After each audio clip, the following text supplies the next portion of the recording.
What's up, gamers? Papa Jumpluff here. Today we're gonna just take it easy. I'm gonna take a look at the contents of my binder. Do stay in tune though. We've got more gameplay videos coming out this week. Certainly got a deck profile coming out way later this week. I just thought we change the pace. I guess change things up a little bit and maybe just kind of see how things sort of go with a type of video like this. And yeah, so without further ado, we'll go over some explanations of what is in my binder, why it's there. I've been collecting since, I want to say, 2018, maybe like mid 2018. And this is just stuff that has remained with me throughout testing different decks, testing different ideas, and yeah. So this first page here is like, kind of, some of it's like a little bit sentimental, some of it is like this ferret here. I'm just holding on to this for a local player who had purchased them from a friend who was overseas. So I'm kind of just like the middleman here. But this guy here, this warp energy that's signed and altered to look like a Magikarp. This is from the Lake of Rage 2024. That was a major tournament for those of you who've been on the channel for a long time. I know that this took place in June of 2024. We had all of the players sign a bunch of different copies of Warp Energy, and everybody got to take home a special signed copy of Warp Energy where, it's like a commemorative thing, and you can definitely play it in your deck, or just, keep it as like a piece of memorabilia of, how awesome the event was. So, hopefully there's more events to come like that in the future, and hopefully we get a lot more interest in something like that taking place, and we see a lot more people showing up. Other than that, we've got a ton of Jumpluffs here. Papa Jumpluff, I really like to collect the card. I think the card is really cool. These two down here are from Eric, when Eric went to Japan. For those of you who don't know, Eric is like the mastermind behind the WotC-20 format, so these are like super special to me. It's like, really awesome and like, personal gift from Eric to me. This one here is from one of my mods, Jake, and so he brought that to me. This one is from another one of my frequent viewers and also a local, Scott.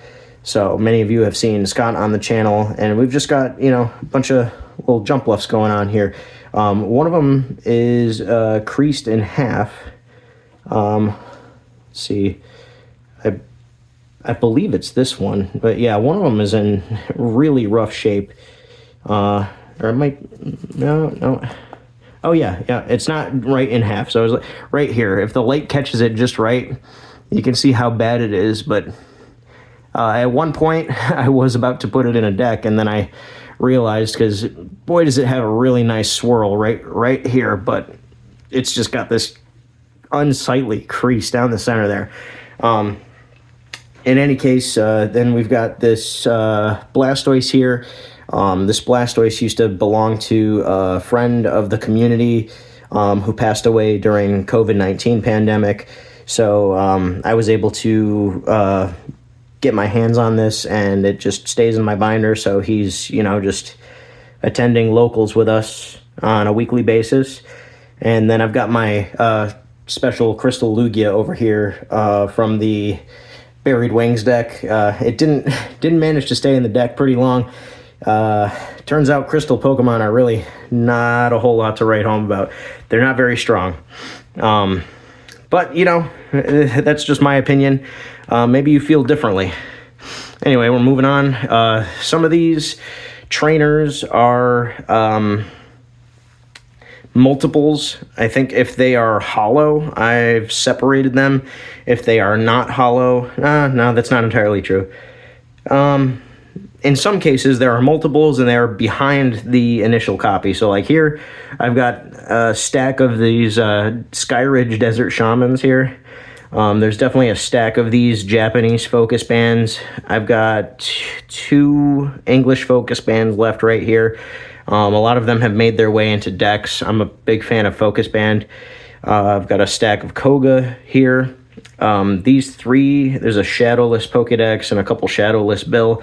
Nothing super special going on here. I got a Eco Gym. Some people like to go for Eco Gym if they're running a deck that has a lot of special energy that is not for colorless. Got a couple computer error here. I don't actually remember how I got my hands on these, but they've been in my binder ever since I did acquire them. I just don't remember when that was. The 2 Giovanni's Last Resort were from when I was putting together a Giovanni's Machamp deck. I never actually got around to playing the deck, but they're just in here, and in case someone ever is putting together that deck, you know, they're just available for trade. I've got a stack of 4 copies of Blaine, 2 copies of Energy Charge, because I found the E-card version, which is actually called Power Charge, and I replaced the Energy Charges in the deck that I'm using them in with Power Charge, because I like the E-card frame a little bit more. Then I've got a stack of Pokemon Trader, though there's less of them in here than there ever has been. I'm currently in a phase where I'm testing a lot more copies of Pokemon Trader in the average deck than what normally would be played, just to see how that goes. Do I like it? Do I want to revert back to the standard 2 copies of Pokemon Trader in the deck? Then you've got No Removal Gym. Energy removal was cropping up a lot, and a lot of people, like myself included, were on metal decks. So we were trying to mitigate that by testing things like Eco Gym, testing things like No Removal Gym, just trying to feel out, you know, what's the best way to protect our energy. Even though super energy removal is gone, energy removal is still in the format, so we have to have some level of protection. Then I've got 5 copies of Computer Search here. 3 of them are from Classic Collection and are holographic. 2 of them here are non-holographic. There's a base set 2 and then a base set. You know, just having them around. I've got a Here Comes Team Rocket. I was using this in a Sabrina's Haunter deck for a little bit because I needed to get as many Sabrina's Haunter as soon as possible, and that was a good way to check my prize cards and pull them out. There's 2 Giovanni here and then 1 Giovanni here. Only reason is because at one point I ran out of space in my trainer section in my binder. Moving on, we've got 4 holographic copies of the Rocket's Trap here. Most of you remember that from the Zap Trap deck that I had put together at one point. That may be coming back in the future. Also, apologies for the shadow from my hand. I'm doing the best I can with the lighting here. I've yet to purchase a shop light to hang over the top of my little setup here, but I will eventually get a shop light, and then we can have a little bit of a better lighting situation here, but we're working on that. Now I've got 4 copies of Pokemon Breeder here, in case I ever decide to use Pokemon Breeder. I've got some Super Energy Retrievals, though I do lean more towards Fisherman, despite Fisherman being a supporter. You know, something maybe there is a place for Super Energy Retrieval. You know, who knows? 2 copies of Pokemon Tower here, and I've got a Resistance Gym. Every once in a while, I do like to bring in a Resistance Gym into my decks. And I've got 4 copies of First Edition Rocket Sneak Attack. Those were also in the Zap Trap deck that I was using, as well as the Scoop Ups, though I fluctuated on my Scoop Up count a lot in that deck.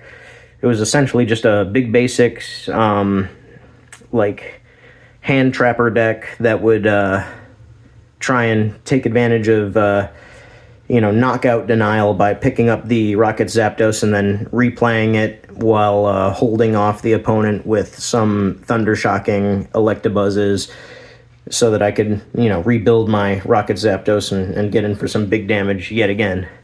And I've got 2 Reverse Hollow Strength Charms in here. I recently took them out of a deck, but, you know, really gorgeous looking cards, and I don't think they're going anywhere anytime soon, though. Then I've got a copy of Misty and a full 4 copies of Erica here.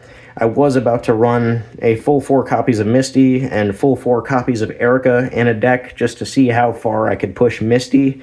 But I've yet to find 3 more copies of Misty, and I'm really trying to avoid purchasing online whenever possible. I'm trying to just stay local or stay within the confines of card shows as often as possible. Next is we've got my grass section here. Got my little graveyard of holographic mucks. As we all know, muck was banned in the format at one point, so they all came out of decks, and I was never happier to put a card from decks into a binder. This card should never have been allowed to run rampant in a format. And I'm sorry to those who are naysayers, but this is extremely heinous, even compared to the likes of Dark Vileplume, even compared to the likes of Aerodactyl. This card is just like... It does not allow players to have any sort of creativity when it comes to brewing decks. Every single deck just comes down to who has the highest numbers, and it overly simplifies the game and just makes it into this boring slog of whose Haymaker deck is going off the fastest. You don't get to do anything fun whatsoever. It's just, it sits on the bench, you gust it up, and then your opponent attaches a warp energy to it, and if you didn't one-shot it for 70 HP because, you know, your Haymaker deck wasn't good enough, well then, now you're still not operating underneath, you're still not able to use abilities. So I am so glad to see Muck out of the format, and I hope it stays out of the format. I've got a stack of holographic Dark Vileplume. I was using it in a deck, and believe it or not, I don't like it as much as I like Noctowl. Dark Vileplume, I find, has a tendency to backfire on the user more often than it happens to help the user. Maybe you'll have a different experience. If you have a different experience with Dark Vileplume, comment below. I have yet to have a positive experience with Dark Vileplume, even playing the decks that would suggest that I would be having a big advantage with Dark Vileplume, such as Dragon Plume, which is the Dragonite Dark Vileplume deck that it's supposedly one of the best decks to run Dark Vileplume. It's just not been the case for me.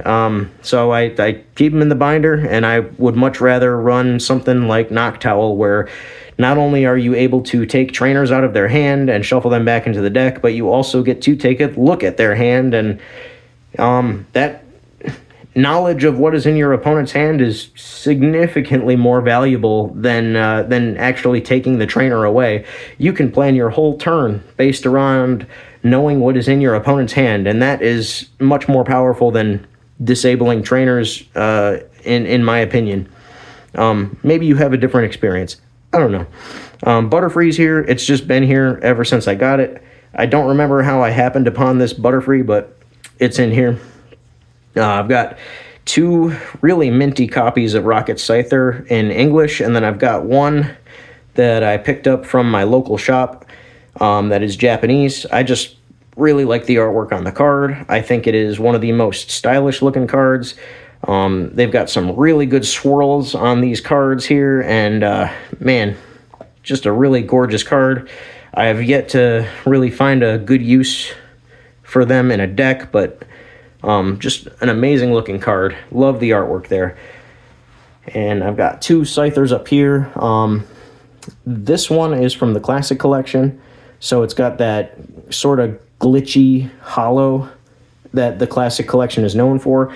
I like it. It's not everyone's favorite, but I kind of like it. This is the original Jungle. There is 3 of them here because I had gone out of my way to replace the ones that I was using index with these ones, because these are pretty cheap for a hollow copy.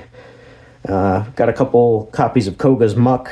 At one point I was thinking of having a couple bench warmers, just keep them on the bench, and then when my opponent is using an opposing Steelix for Earth Rift, and that Steelix happens to deal 10 damage to all of my Pokemon, well, that'll activate this Pokemon power, and that'll cause me to be able to remove one of the energy cards on the opposing Steelix.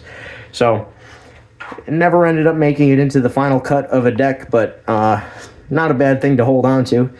And I've got 3 copies of Venusaur here. At one point, I was trying a Venucenter deck, and it didn't end up staying in my collection of decks, but I still have the Venusaurs from when I was testing it out. Got a non-holo and a holo Nidoking here. I never used them in a deck, and as a matter of fact, I think I got them in some repacks that I had purchased, or maybe out of my wife's binder from when she was a kid, and just ended up giving me all of her cards at one point. But they're in here. This is a stack of the Japanese Classic Collection Grass Energies. I think the Japanese Classic Collection Energies are just really, really good looking, and I like to use them in my decks whenever possible as basic energies.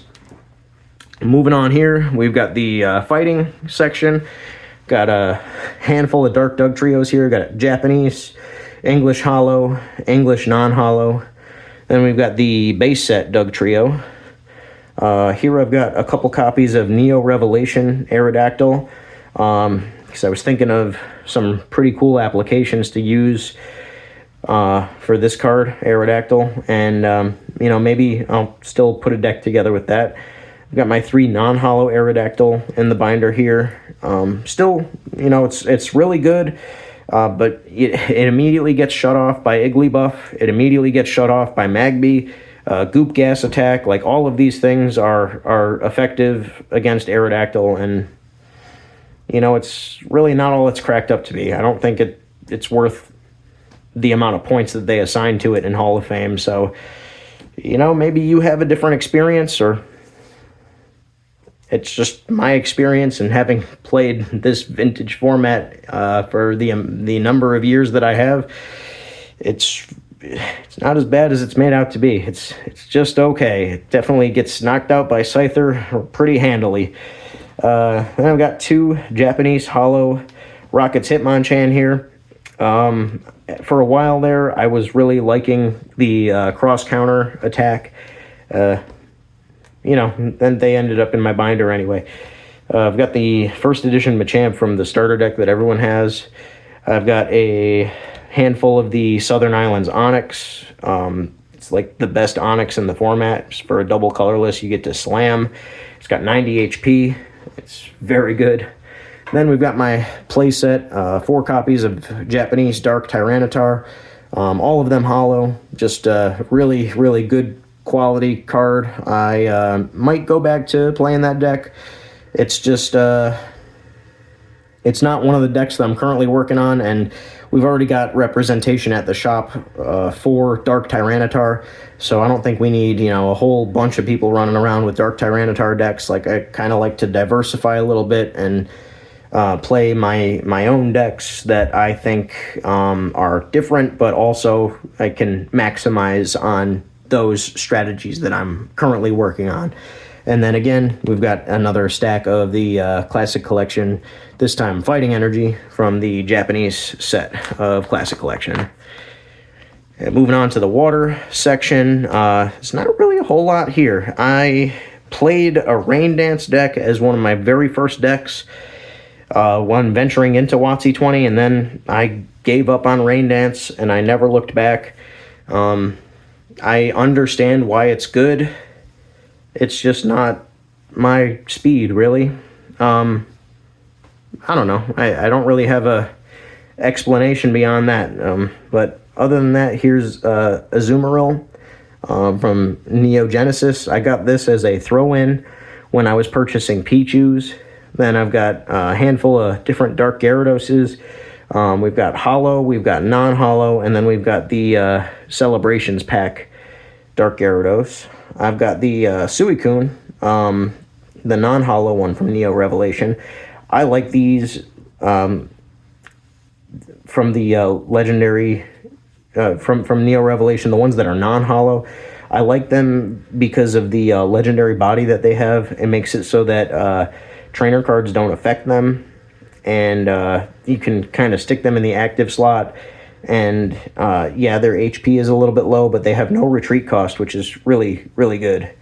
Then moving on, I've got 2 copies of Lapras. This one's got an M, but the M is not drawn on the Lapras, it's drawn on the sleeve.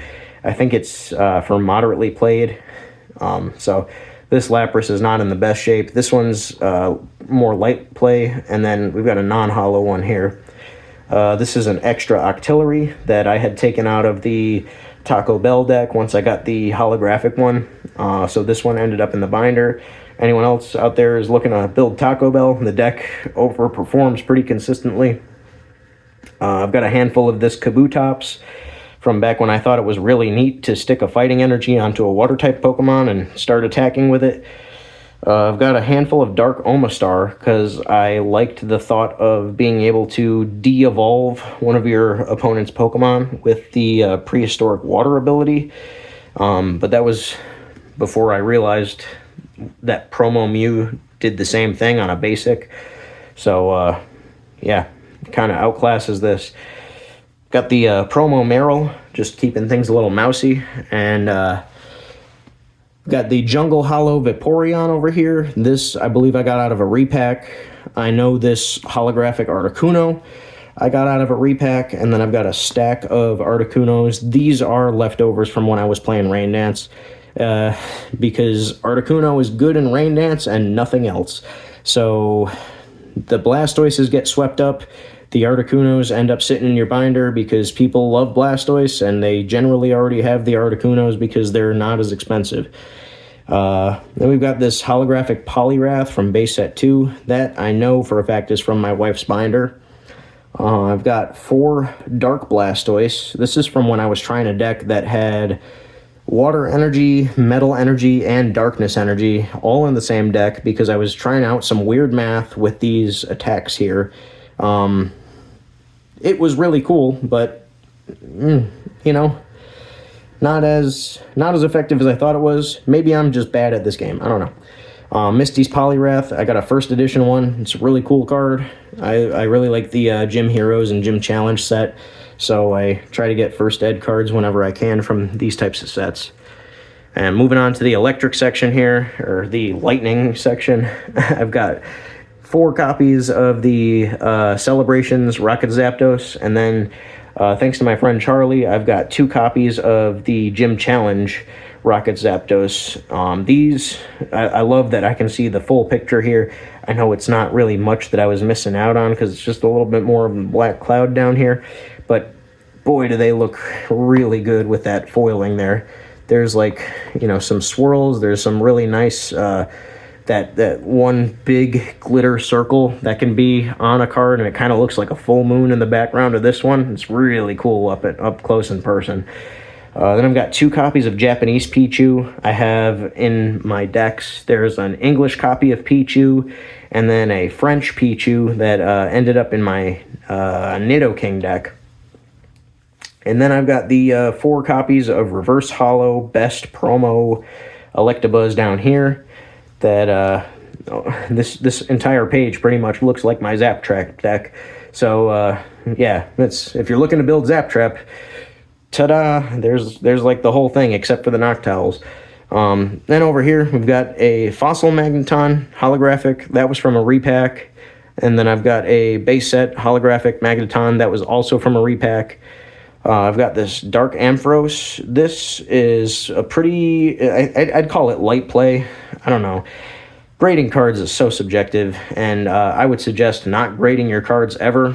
It makes them not playable, and they get into this unsightly, large plastic sleeve, and if you get, you know, Jeff, who forgot his lunch that day, and isn't feeling too generous, who might arbitrarily give it a 6 when it deserves an 8.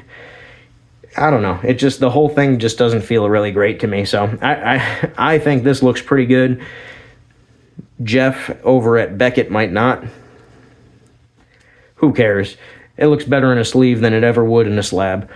And then we've got my stack of lightning energy from the Japanese Classic Collection here.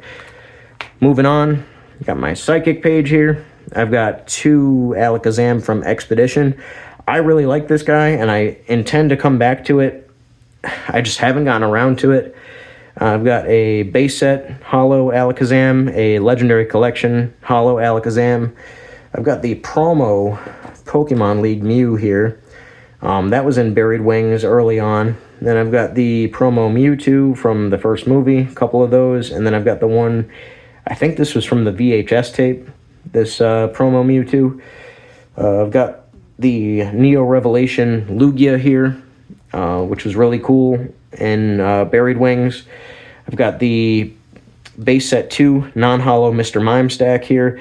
Mr. Mime is a little bit underrepresented in the format. I think the card is great, and I think it should see more play.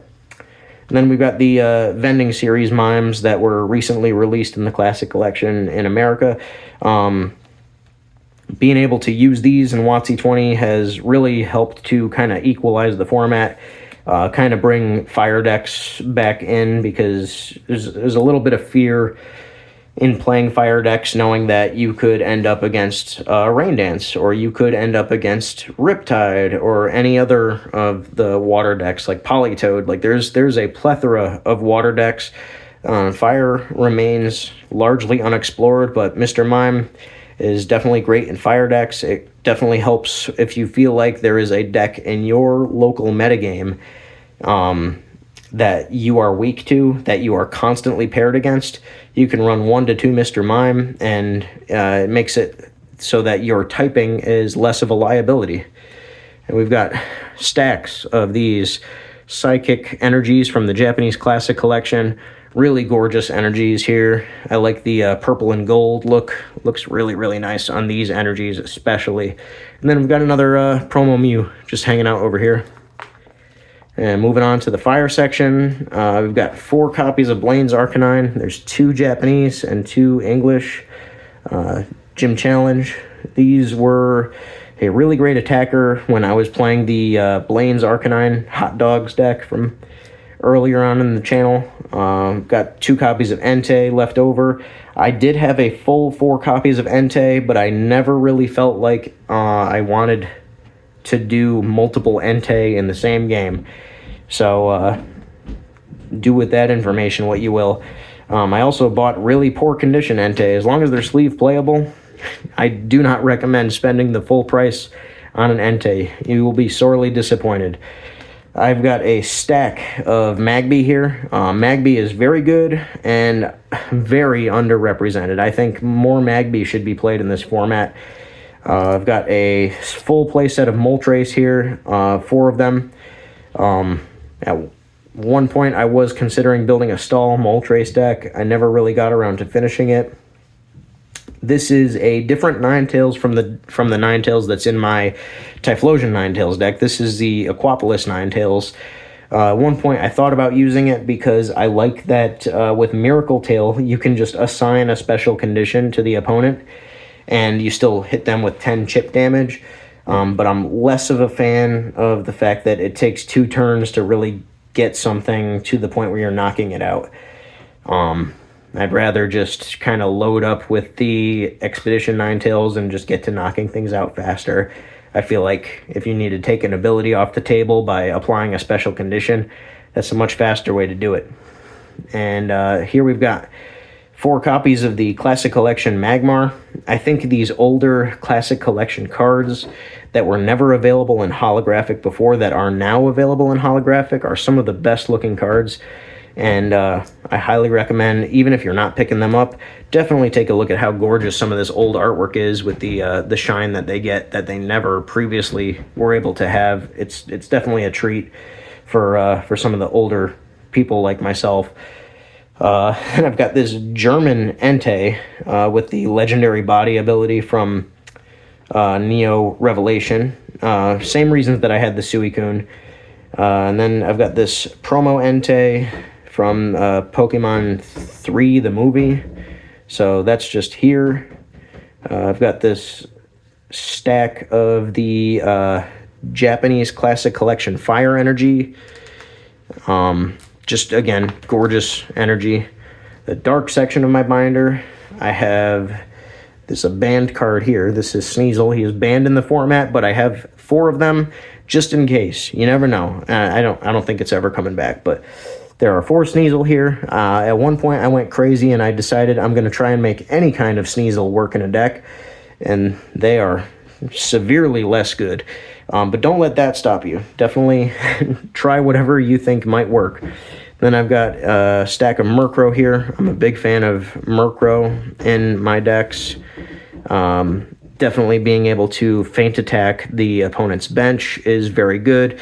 Feint attack, again, for those that don't know, it ignores metal energy, so incoming damage from feint attack does not care about any attached metal energy.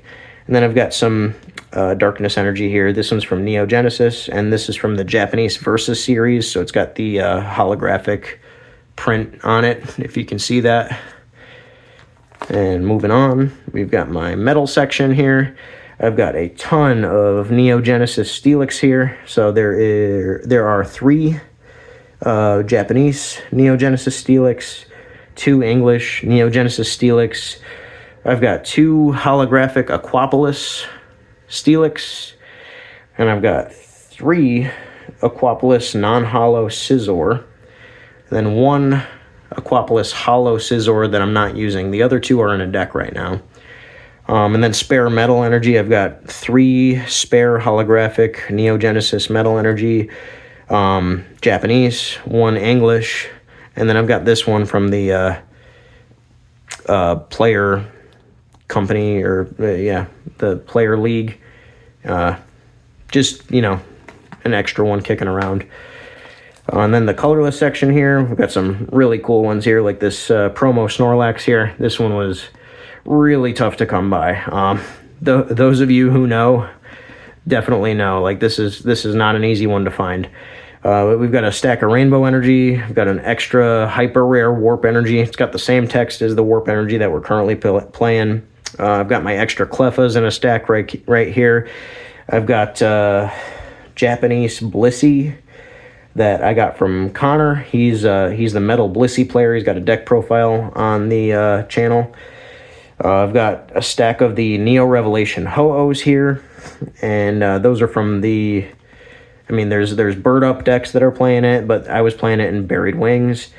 Then I've got a Neo Discovery Japanese Smeargle, and then a American English Smeargle, also holographic here. Then I've got a Jungle holographic Kangaskhan right here. I believe it's only 1. Right here, there's a stack of non-hollow Wigglytuff. I've got a promo Team Rocket's Meowth. I just thought it was a cool one to have my hands on. Got 1 Pidgeotto. I believe this was from a repack. Then I've got a Pidgeot over here from Jungle. This one, I believe, was also from a repack. The cool Porygon, I believe, was also from a repack. I have no memory of how I came across this, but it's just been in my binder for a very long time. And definitely a cool item. This was back when, back before Celebrations was printed. I used these Cleffas as like stand-in proxies for the Neo Genesis Cleffas, because these were a lot less expensive. And at the time, a Neo Genesis Cleffa was $20 to $25 a piece. So these were like $1 a piece. So I bought these to test out some decks way back when. And then I've got my pair of Furrets right here from Aquapolis. I've got my Fossil Dragonite here. Then I've got 2 copies of the WotC promo holographic Rainbow Energy side by side. Got a base set 2 Hollow Clefairy. I've got a Neo Destiny Light Dragonair. I've got a handful of these Dittos from Fossil. And I've got 2 copies, it's 2. 2 copies of base set 2 Hollow Clefable. Then back here, I've got a full 4 base set 2 Hollow Wigglytuff. Then a full 4 Classic Collection English double colorless energy. Here's another non-hollow Clefable right over here, and then a non-hollow, I believe it's a pair of them, yeah, Neo Genesis Recycle Energy. And there's not really anything else until you get to the way back of my binder, where I just have stacks and stacks and stacks of the Classic Collection basic energies. No fire energies though. I just happen to pick up whatever Classic Collection energies that I can find and stick them back here. If people are looking for them, then I toss them a couple copies. Yeah, just a really cool thing to collect. But again, you know, this is just, I thought it would be a nice little change of pace on the channel, checking out this video and checking out my binder, taking a look at some of the cool stuff that I have amassed over the years. And yeah, hopefully you enjoyed it. Let me know what your favorite card was in the comments. And I guess we'll catch you next time.